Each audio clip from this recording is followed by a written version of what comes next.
سورہ بقرہ آیت نمبر 49 اور 50۔ اعوذ باللہ من الشیطان الرجیم، بسم اللہ الرحمن الرحیم۔ وَإِذْ اور جب نجیناکم ہم نے تمہیں رہائی دی، من آل فرعون آل فرعون سے، یسومونکم جو وہ تمہیں دکھ دیتے تھے، سوء برا، العذاب عذاب، یذبحون اور وہ ذبح کرتے تھے، ابناءکم تمہارے بیٹوں کو، ویستحیون اور زندہ چھوڑ دیتے تھے، نساءکم تمہاری عورتوں کو، وفی ذالکم اور اس میں بلاء آزمائش تھی، من ربکم تمہارے رب کی طرف سے، عظیم بڑی۔ وَإِذْ فَرَقْنَا اور جب ہم نے پھاڑ دیا،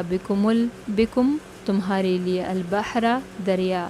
فَأَنجَيْنَاكُمْ پھر تمہیں بچا لیا، وَأَغْرَقْنَا اور ہم نے ڈبو دیا، آل فرعون آل فرعون کو، وَأَنْتُمْ اور تم تنظرون دیکھ رہے تھے۔ وَإِذْ نَجَّيْنَاكُمْ مِنْ آلِ فِرْعَوْنَ اور جب ہم نے تمہیں آل فرعون سے رہائی دی، یسومونکم سوء العذاب وہ جو تمہیں دکھ دیتے تھے برا عذاب، یذبحون ابناءکم ویستحیون نساءکم وہ ذبح کرتے تھے تمہارے بیٹوں کو اور زندہ چھوڑ دیتے تمہاری عورتوں کو، وفی ذالکم بلاء من ربکم عظیم اور اس میں تمہارے رب کی طرف سے بڑی آزمائش تھی۔ وَإِذْ فَرَقْنَا بِكُمُ الْبَحْرَ اور جب ہم نے پھاڑ دیا تمہارے لیے دریا، فَأَنْجَيْنَاكُمْ پھر تمہیں بچا لیا، وَأَغْرَقْنَا آلَ فرعون وَأَنْتُمْ تنظرون اور ہم نے ڈبو دیا آل فرعون کو اور تم دیکھ رہے تھے۔ اب اس آیت میں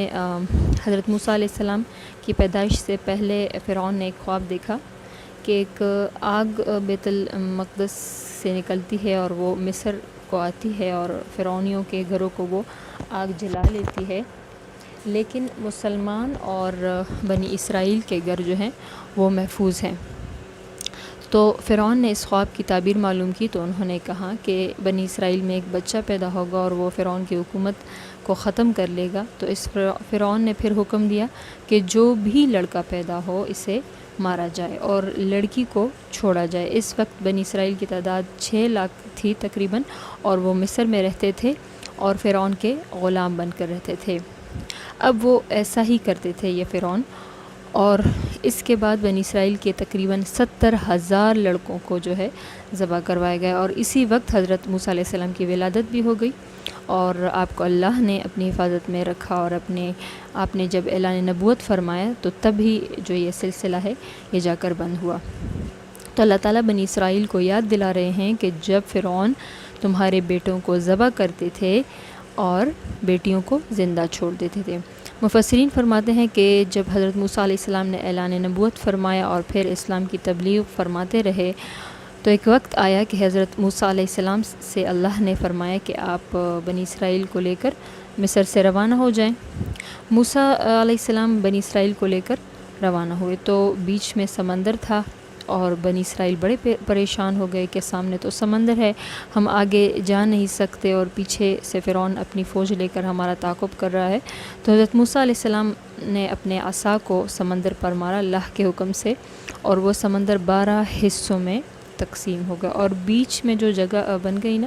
تو جیسے صحرا ہوتا ہے یا رستہ ہو، تو بنی اسرائیلی 12 رستوں پر جو ہے چل پڑے، اور چونکہ یہ 12 قبیلے تھے تو ہر ایک قبیلہ ایک ایک رستے پر چلنے لگا۔ جب بنی اسرائیل پار ہو گئے اور فرعون اور اس کی قوم بھی ان کے پیچھے روانہ ہو گئے، وہ بھی چلنے لگے اس راستے پر، تو بنی اسرائیلی سمندر کے پار چلے گئے، انہوں نے رستہ سمندر پار کر لیا، اور پھر فرعون اور اس کی قوم جب پوری داخل ہو گئی سمندر میں، تو اس سمندر میں یہ سمندر جو ہے پھر مل گیا اللہ کے حکم سے، اور فرعون اور اس کی قوم اسی سمندر میں جو ہے غرق ہو گئے۔ اور آخر میں جو یہ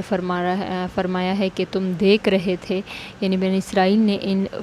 فرعونیوں کو غرق ہوتے ہوئے دیکھا تھا۔ صدق اللہ العظیم۔